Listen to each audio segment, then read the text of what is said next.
صل على سيدنا محمد يا رب صل وسلم. بسم اللہ الرحمن الرحیم نحمدہ ونصلی علی رسولہ الکریم.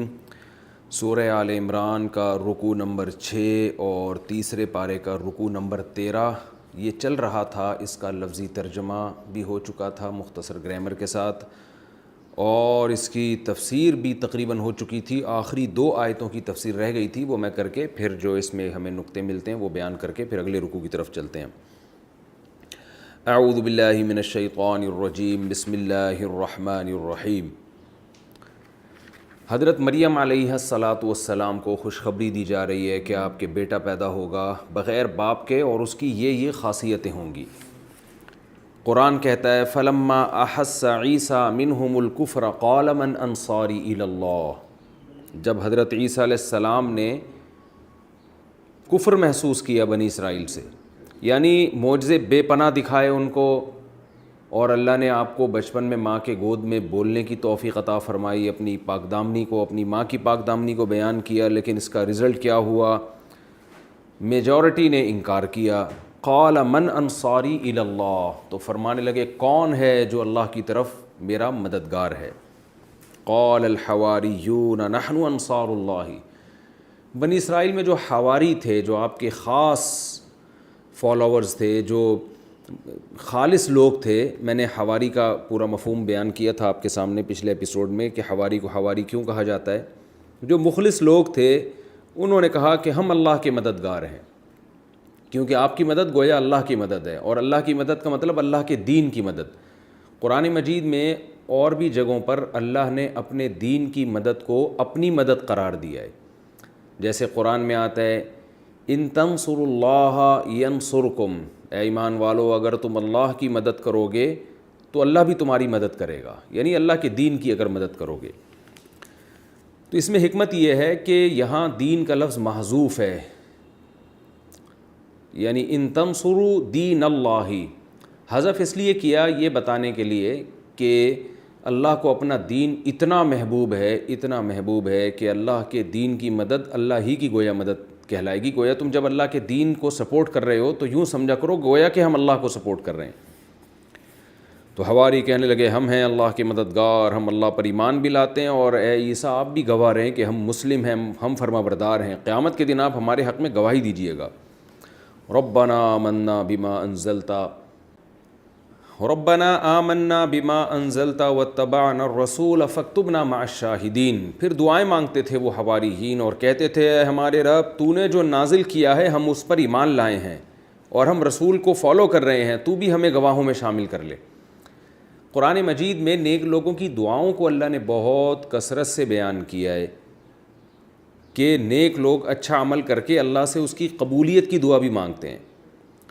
سورہ آل عمران ہی میں یہ مضمون آئے گا کہ جو صحابہ کرام اور اہل ایمان ہیں قیامت تک وہ بھی اللہ سے دعا مانگتے ہیں. ربنا اننا سمعنا منادیا ینادی للایمان ان آمنوا بربکم فآمنا. یعنی جو محمد صلی اللہ علیہ وسلم کو فالو کرنے والے لوگ ہیں وہ بھی یہ دعا مانگتے ہیں کہ اے اللہ ہم نے ایک منادی کو سنا جو لوگوں کو تیری طرف بلا رہا تھا، ہم نے اس کی دعوت پر لبیک کہا، ہم نے اس کی دعوت کو قبول کیا. تو اللہ نے ہمیں حکم دیا کہ ہم دعا بھی مانگا کریں اور قبولیت کے لیے. تو اس میں تواضع ہے کہ اپنے عمل پر انسان فخر نہ کرے، اترائے نہیں، بلکہ ساتھ ساتھ اللہ سے بار بار قبولیت کی دعائیں مانگتا رہے. تو بنی اسرائیل دعائیں مانگ رہے ہیں اللہ تو جو نازل کر چکا ہے ہم اس پر ایمان لائے ہیں اور تیرے رسول کو ہم فالو کر رہے ہیں. وَمَكَرُوا وَمَكَرَ اللَّهُ. جو عام طور پہ جو بنی اسرائیل تھے انہوں نے بری تدبیریں کرنا شروع کر دیں، لیکن اللہ بھی خفیہ تدبیریں کرتا ہے. تو بری تدبیریں کیا تھیں؟ حضرت عیسیٰ علیہ السلام کے قتل کے منصوبے بنانا شروع کر دیے. باطل کی یہ کوشش ہوتی ہے کہ حق کی راہ میں رکاوٹ ڈالے، لیکن جب حق پھلتا پھولتا ہے اور باطل کی سرداری ختم ہوتی ہے تو ان کا آخری حربہ یہ ہوتا ہے کہ جو حق کی دعوت دینے والا ہے، جو ان کا لیڈر ہے، اس کو قتل کر دیا جائے. لیکن اللہ فرماتے ہم نے بھی خفیہ تدبیریں کیں، واللہ خیر الماکرین، اللہ بہترین تدبیریں کرنے والا ہے۔ یہ رکوع ہمارا تفسیر کے لحاظ سے مکمل ہوا۔ اس میں ہمیں جو علمی نکات ملتے ہیں مختصراً میں بیان کر کے اگلے رکوع کی طرف چلتا ہوں۔ پہلی بات قرآن مجید میں ہے کہ ہم نے وَإِذْ قَالَتِ الْمَلَائِكَةُ يَا مَرْيَمُ إِنَّ اللَّهَ اصْطَفَاكِ وَطَهَّرَكِ وَاصْطَفَاكِ عَلَى نِسَاءِ الْعَالَمِينَ۔ اس آیت سے حضرت مریم کی فضیلت معلوم ہوتی ہے کہ فرشتے ان سے ہم کلام ہوا کرتے تھے اور ان کو فرشتے خوشخبریاں دیتے تھے کہ اللہ نے تمام جہان کی عورتوں کو آپ پر فضیلت دی ہے۔ اس آیت کی روشنی میں بہت سے علماء کی یہ رائے ہے، بہت سے علماء کا یہ نظریہ ہے، موقف ہے کہ اللہ نے مردوں میں محمد صلی اللہ علیہ وسلم کو فضیلت دی ہے، بلکہ تمام انسانوں میں، مردوں اور عورتوں میں بھی، لیکن خواتین میں اللہ نے سب سے زیادہ فضیلت حضرت مریم علیہ السلام کو دی، حتیٰ کہ بعض علماء تو آپ کی نبوت کے بھی قائل ہیں۔ اور وہ جو آیت ہے جس میں آتا ہے کہ ہم نے صرف مردوں کو نبی بنایا، تو اس کے عموم سے وہ حضرت مریم کو مستثنیٰ کرتے ہیں، لیکن بہرحال دلیل کے لحاظ سے یہ قول بہت کمزور ہے۔ قرآن میں صاف ہے کہ ہم نے جتنے بھی پیغمبر بھیجے مرد ہی بھیجے ہیں، عورتوں کو ہم نے پیغمبر نہیں بنایا۔ تو یہ قول کہ حضرت مریم پیغمبر تھیں، یہ قول تو بہت کمزور ہے دلیل کے لحاظ سے، لیکن بعض علماء بہرحال اس کے قائل ہیں، اور اکثریت اس کی قائل ہیں کہ حضرت مریم پیغمبر تو نہیں ہیں، لیکن تمام خواتین میں اللہ نے حضرت مریم کو فضیلت دی ہے۔ اور بعض حضرات اس کے قائل ہیں کہ اس سے حضرت مریم کی جو فضیلت معلوم ہوتی ہے علی نساء العالمین، یہ اس جہان کی اس وقت جتنی عورتیں موجود تھیں ان میں فضیلت دی جا رہی ہے حضرت مریم کو۔ یعنی یہ جو فرشتوں نے کہا کہ اے مریم اللہ نے تمہیں تمام جہان کی عورتوں پر فضیلت دی ہے، تو اس سے مراد اس دور میں جتنی عورتیں تھیں ان پر، ورنہ وہ کہتے ہیں کہ حضرت عائشہ رضی اللہ تعالی عنہا کو تمام جہان کی عورتوں پر فضیلت ہے۔ اور بعض علماء اس کے قائل ہیں کہ حضرت خدیجہ رضی اللہ تعالی عنہا کو تمام جہان کی عورتوں پر فضیلت ہے، اور اس کے بھی دلائل ہیں، جیسے نبی صلی اللہ علیہ وسلم نے فرمایا کہ روایت میں آتا ہے کہ فضل عائشۃ علی النساء کفضل الثرید علی الطعام، جیسے سرید کو تمام کھانوں پر فضیلت ہے تو عائشہ کو بھی اسی طرح تمام عورتوں پر فضیلت ہے۔ تو اس حدیث کی سند کی تو مجھے پوری طرح تحقیق نہیں ہے، بہرحال بعض علماء اس طرف گئے ہیں، اور بعض حضرت خدیجہ رضی اللہ تعالی عنہا کے بارے میں قائل ہیں کہ چونکہ نبی صلی اللہ علیہ وسلم کی سب سے پہلے تصدیق کی اور آپ صلی اللہ علیہ وسلم سید الانبیاء ہیں، تو آپ جس سے سب سے زیادہ محبت کرتے تھے وہ حضرت خدیجہ تھیں، اور ان کے انتقال کے بعد حضرت عائشہ۔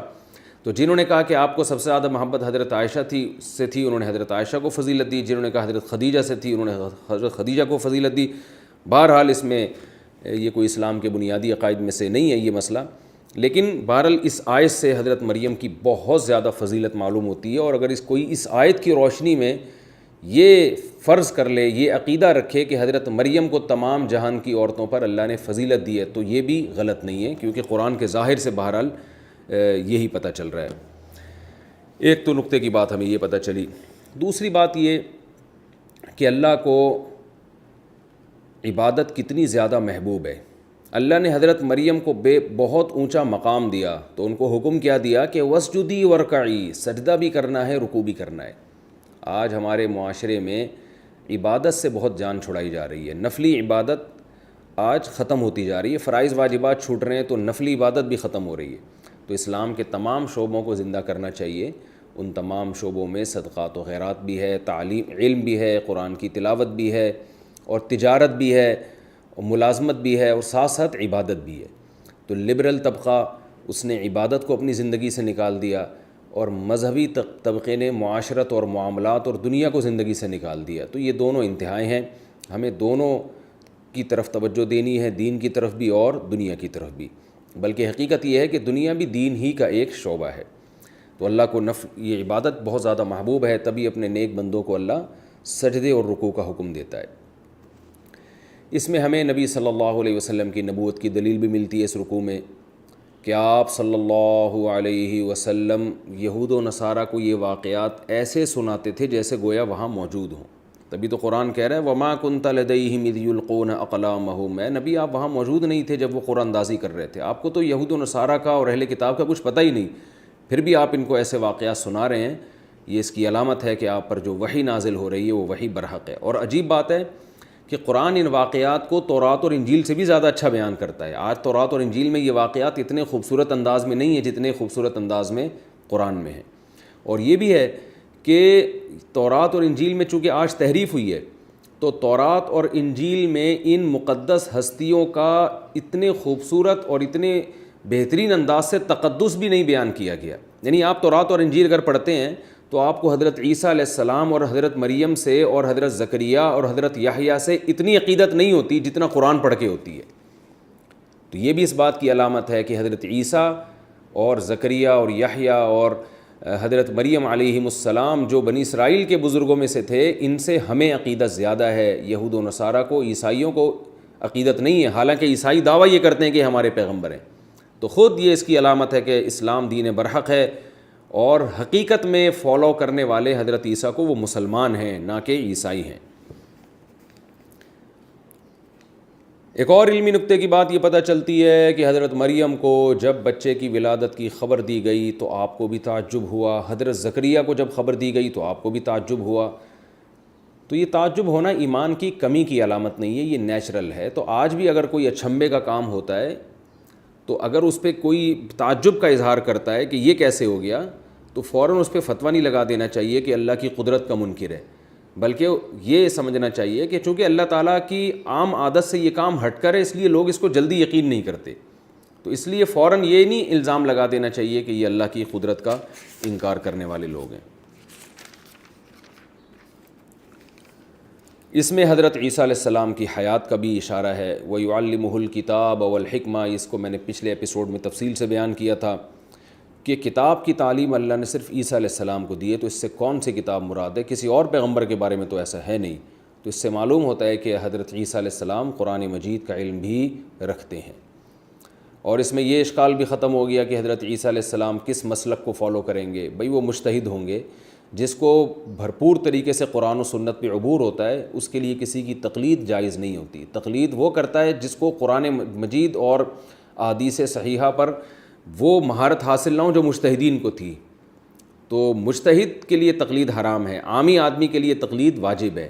ایک آدمی کے پاس کامل علم بھی نہیں ہے اور وہ کسی علم والے کی تقلید بھی نہیں کر رہا تو پھر وہ جاہل ہے کہ نہ خود آتا ہے نہ ایسے کو فالو کرتے ہوں جس کو آتا ہے. تو ظاہر ہے ایسا آدمی جو نہ خود ڈاکٹر ہو اور نہ علاج میں کسی ڈاکٹر کی بات مانے تو وہ اپنی صحت کا بیڑا ہی غرق کر سکتا ہے. اور تو یہ جو اشکالات لوگ کرتے ہیں نا، حضرت عیسیٰ علیہ السلام جب قرب قیامت میں نازل ہوں گے تو حنفی ہوں گے یا شافعی ہوں گے. بات یہ ہے کہ حضرت عیسیٰ علیہ السلام مجتہد ہوں گے. تو جو بھی مجتہدین کو فالو کرنے والے لوگ ہیں ان کو جب نیا مجتہد مل جائے گا تو پرانے مجتہد کو چھوڑ دیں گے وہ. لیکن اشکال ان لوگوں پر ہوگا جو حضرت عیسیٰ کو بھی اس وقت فالو نہیں کریں گے اور حضرت عیسیٰ کو بھی یہ کہیں گے ہم کسی کی تقلید نہیں کرتے. تو ان لوگوں پر بہرحال اشکال ہوگا. حضرت عیسیٰ علیہ السلام ان سے کہیں گے کہ یا تو آپ مجتہد بنو یا جب مجتہد نہیں ہو تو کسی مجتہد کو فالو کرو. اس میں پیغمبر کے معجزے کا بھی تذکرہ ہے کہ پیغمبروں سے معجزات ہوتے ہیں، مادرزاد نابینے کو بینائی دے دینا، یہ سب اللہ کے کام ہیں. یہاں بھی دو انتہائیں ہیں جس کے درمیان ایک اعتدال کا راستہ ہے. ایک انتہا تو وہ لوگ ہیں جو عقل پرست ہیں، مذہب کو نہیں مانتے. انہوں نے تو حضرت عیسیٰ کے ان معجزوں کا ہی انکار کر دیا. بلکہ اب اسلامی تاریخ میں بھی ایسے فلاسفر گزرے ہیں جو سرے سے معجزوں کے منکر ہیں. وہ ہر معجزے کی کوئی تعویل کرتے ہیں. وہ نہیں مانتے کہ چاند کے نبی کے ہاتھ سے دو ٹکڑے ہوئے ہیں. وہ نہیں مانتے کہ آپ صلی اللہ علیہ وسلم اس جسم میں اطہر کے ساتھ معراج پہ گئے ہیں. وہ نہیں مانتے کہ حضرت موسیٰ کی لاٹھی واقعی سانپ بن جایا کرتی تھی. اسلام میں ایسے اسکالرز گزرے ہیں، ابھی بھی موجود ہیں. ہر معجزے کو گھما پھرا کے تعویلات کر کے وہ کہتے ہیں کہ یہ پاسبل نہیں ہے، تو اس کو کچھ اور ایسا مفہوم بیان کرتے ہیں جو بالکل قرآن کے خلاف ہوتا ہے. تو ایک طبقہ تو یہ انتہا پسند ہے جو گویا اللہ کی قدرت ہی کا قائل نہیں ہے کہ یہ تو کام اللہ کر رہا ہے نا، تو جو مٹی سے انسان کو بنا سکتا ہے وہ یہ سارے کام نہیں کر سکتا. اسی طرح ملحدین بھی انکار کرتے ہیں، کہتے ہیں یہ سب معاذ اللہ قصے کہانی ہے. تو یہ بھی ایک انتہا ہے. دوسری انتہا وہ ہے جس کی طرف بہت سے مذہبی لوگ گئے ہیں کہ پیغمبروں سے جب اس قسم کے معجزے ظاہر ہوتے ہیں تو وہ پیغمبروں ہی کو خدا سمجھ بیٹھتے ہیں. جیسے عیسائیوں نے جب حضرت عیسیٰ کے یہ معجزے دیکھے، بے پناہ معجزے، بغیر باپ کے پیدا ہونا اور مردے کو زندہ کر دینا، تو انہوں نے حضرت عیسیٰ ہی کو خدا بنا ڈالا، خدا کا ایک جز بنا ڈالا. اب وہ حضرت عیسیٰ سے دعائیں مانگتے ہیں. تو یہ دوسرا غلو ہے.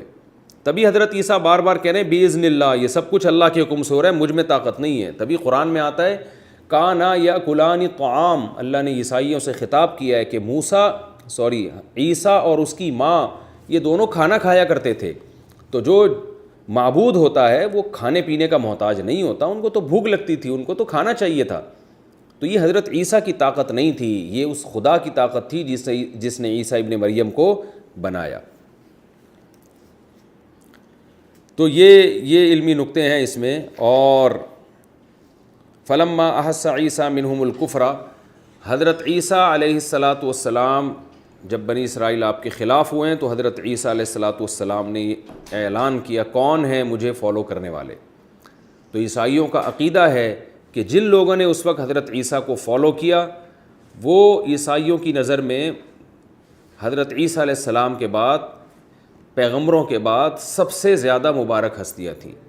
ہمارا یہ عقیدہ ہے یقیناً وہ مبارک ہستیاں تھیں.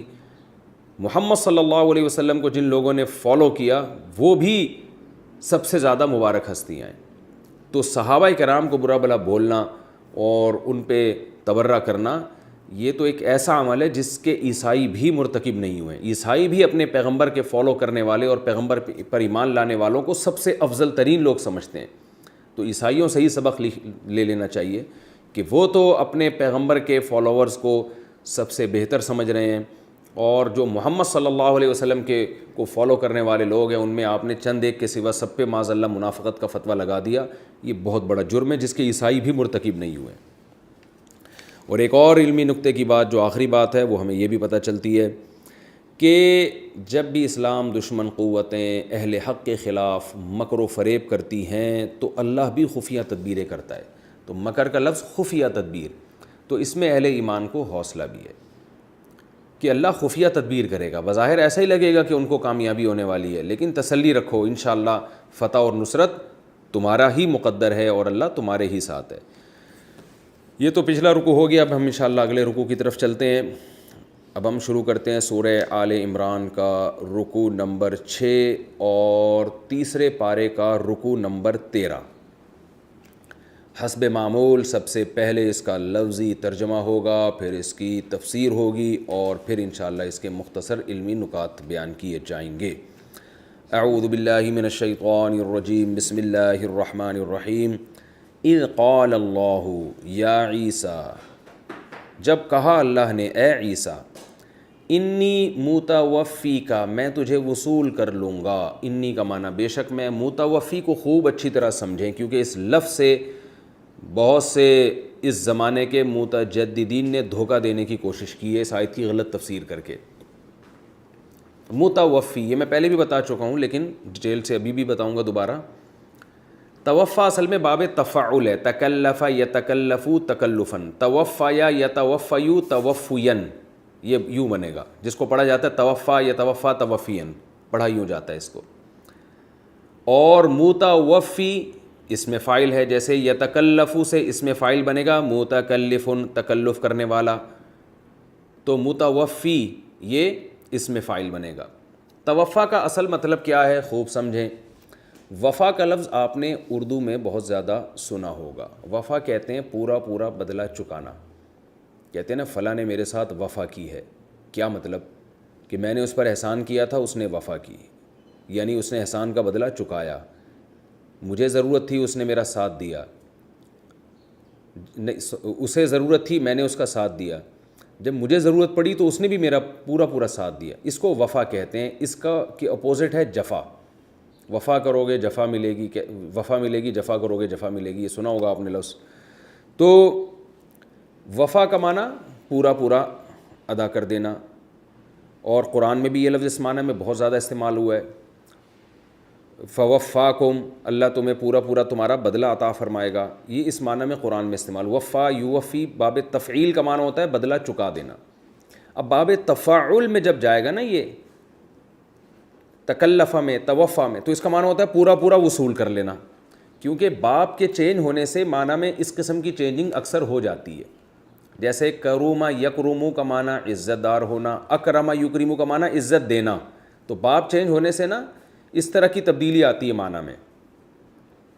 تو یہاں بھی وفا یفی یوفی اور وفا یوفی کا معنی ہوتا ہے بدلہ چکانا، اور توفا کا معنی پورا پورا لے لینا کسی چیز کو.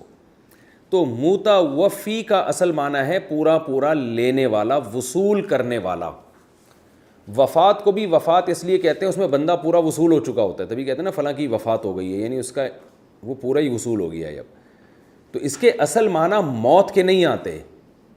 ہاں موت کے معنی میں یہ استعمال ہوتا ہے اس لیے کہ موت میں بھی بندہ اس جہان سے پورا وصول ہو کے دوسرے جہان میں پہنچ چکا ہوتا ہے. تو اصل معنی اس کا موت نہیں ہے, اصل معنی اس کا ہے وصولی. میت کو بھی متوفا کہا جاتا ہے, متوفا جس کو پورا وصول کر لیا گیا ہو. تو میت کو بھی کہا جاتا ہے اس لیے کہ وہ بھی پوری وصول ہو جاتی ہے. تو اس اصل معنی اس کا سمجھنے کی ضرورت ہے, وصول کرنا ہے, اصل معنی اس کا موت نہیں ہے. قرآن مجید میں دوسرے مقام پہ اللہ تعالیٰ کا ارشاد ہے, اللہ یتوفی الانفس حین موتها والتی لم تمت فی منامها. کیا مطلب؟ اللہ یتوفا, اللہ وصول کر لیتا ہے, انفسا نفسوں کو یعنی جانوں کو وصول کر لیتا ہے, روحوں کو وصول کر لیتا ہے, حین موتها اس جان کی موت کے وقت بھی, والتی لم تمت اور ان جانوں کو بھی وصول کر لیتا ہے لم تمت جن پر ابھی موت نہیں آئی ہے, والتی لم تمت فی منامها ان کے سوتے میں. اب یہاں بھی یہاں یتوفا وصول کرنے کے معنی میں, موت کے معنی میں ہوگا تو اس آیت کا مطلب ہی نہیں بنے گا. کیا مطلب؟ اگر ہم اس کا مطلب موت لیں تو اللہ یتوفی الانفس حین موتها, اللہ نفسوں کو موت دے دیتا ہے ان کی موت کے وقت, اور نیند کے وقت بھی ان نفسوں کو موت دے دیتا ہے. تو یہ کوئی بات بنے گی نہیں.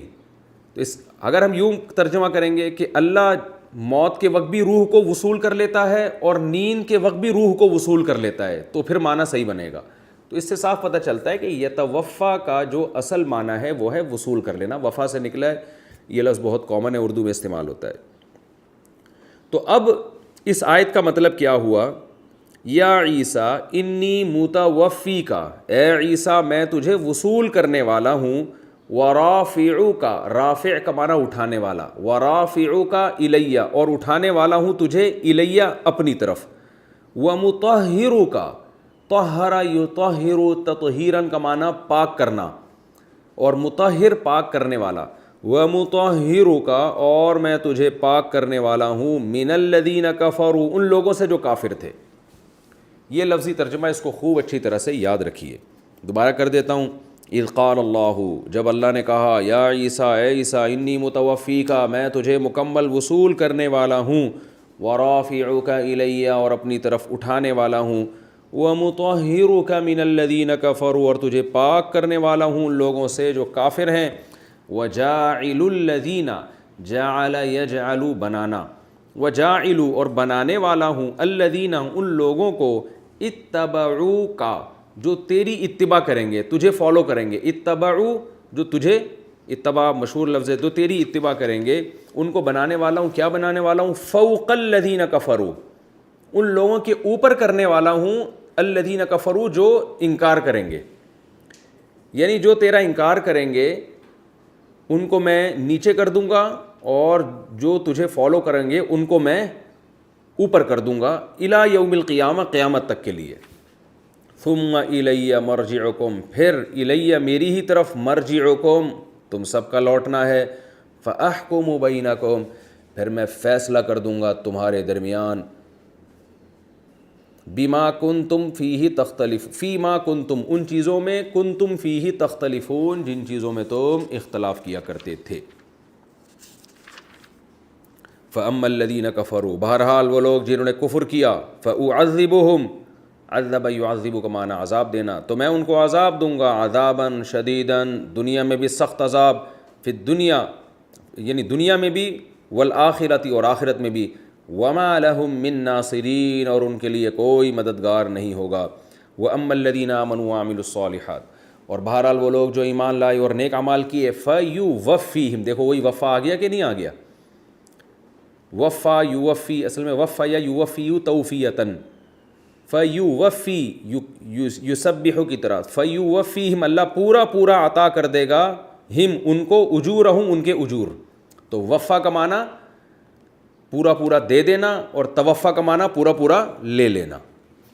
واللہ لا يحب الظالمین اور اللہ ظالمین کو سے محبت نہیں کرتا.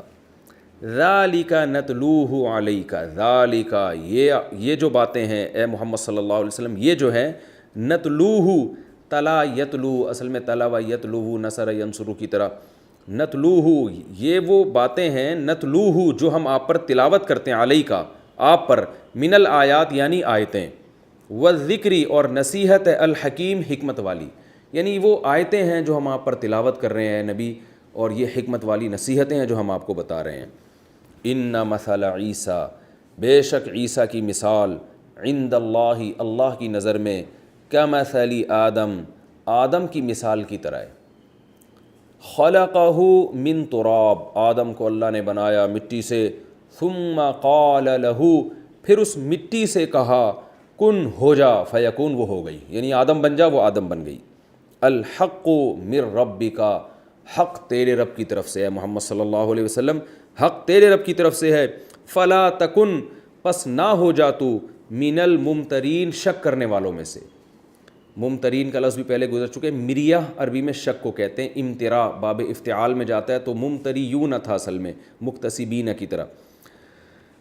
فمن حاجک فیہ، پس جو شخص حاجہ، اصل میں حاجج یحاجج محاججتن، حجت بازی کرنا، ضارب یضارب مضاربتن کی طرح، فمن حاجک پس جو بھی آپ سے حجت بازی کرے گا اے محمد صلی اللہ علیہ وسلم، فیہ اس معاملے میں، یعنی عیسیٰ کے معاملے میں کہ وہ اللہ کے بیٹے تھے یا اللہ کے معبود تھے معاذ اللہ، یا پیغمبر تھے اور اب تھے بندے تھے، جو بھی آپ سے اس بارے میں اب حجت بازی کرے، من بعد بعد اس کے کہ ما جاءک، بعد اس کے کہ آ چکا ہے آپ کے پاس، من العلم علم بھی، دلیل، علم بسا اوقات دلیل کے معنی میں بھی استعمال ہوتا ہے، تو یہاں دلیل کے معنی میں آپ کے پاس حق کی دلیل بھی آ گئی، اس کے بعد بھی آپ سے اگر کوئی حجت بازی کرے، فقل تو آپ اس کو کہہ دیجئے تعالوا آؤ۔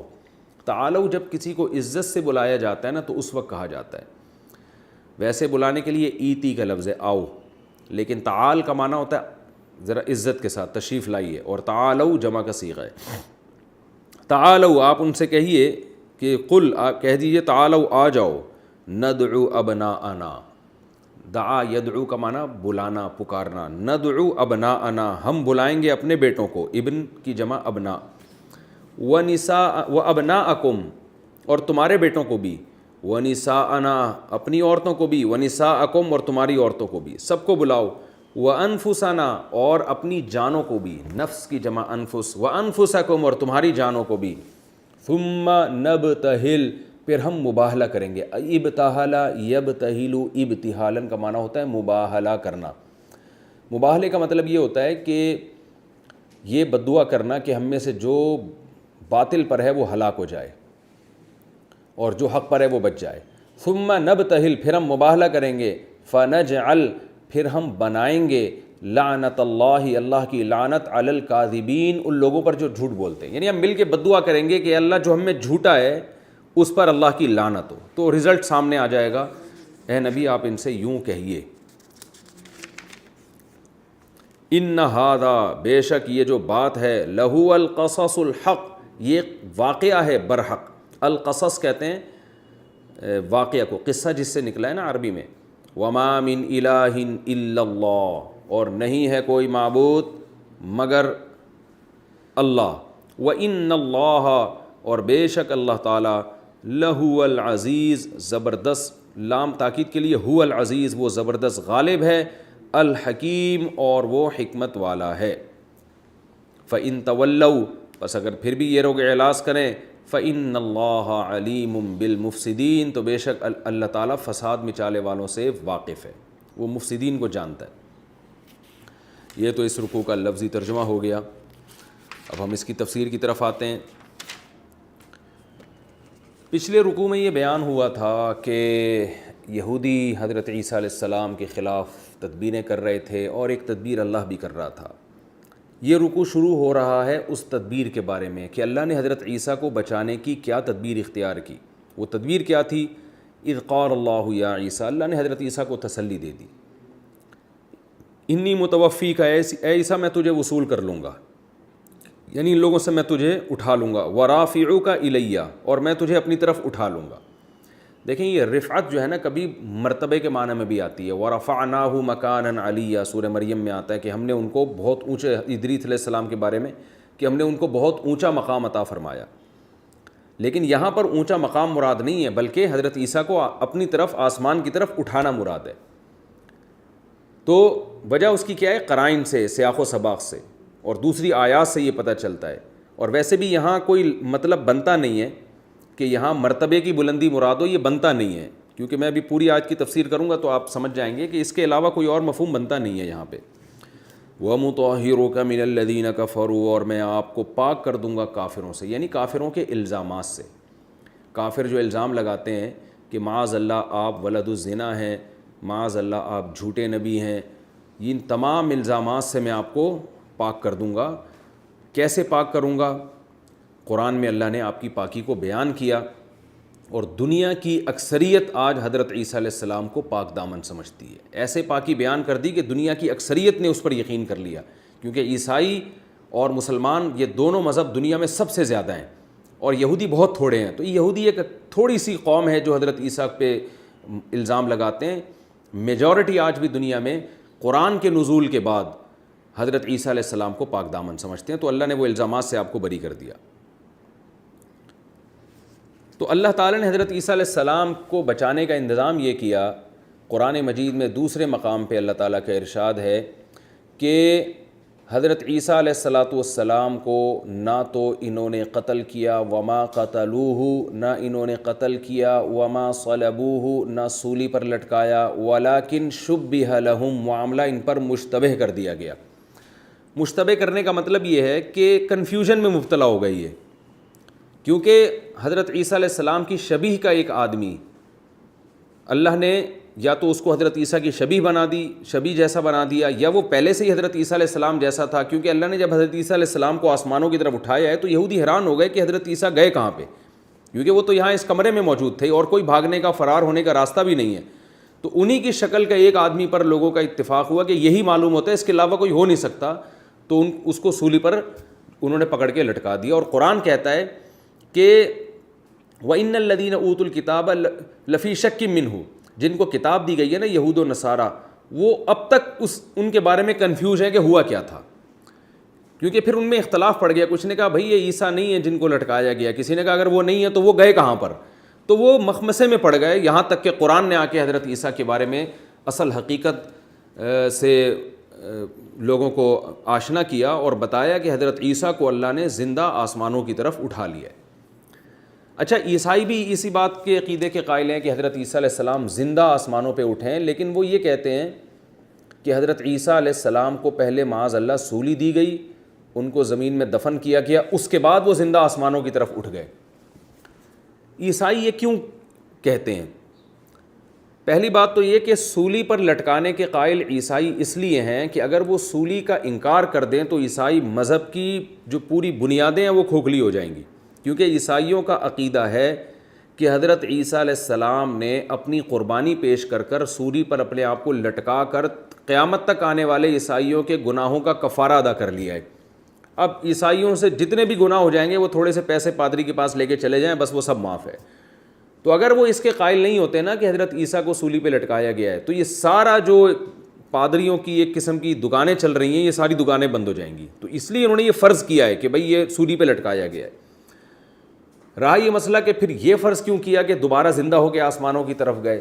یہ فرض اس لیے کرنا پڑا کہ پچھلی جو آسمانی کتابیں تھیں ان میں حضرت عیسیٰ علیہ السلام کی جو نبوت کے دلائل تھے، ان دلائل میں یہ بات بھی تھی ایک ایسا پیغمبر آئے گا جس کو اللہ آسمانوں کی طرف اٹھائیں گے زندہ، اور وہ آسمانوں میں رہے گا بہت طویل عرصے اور قرب قیامت میں نازل ہوگا وہ.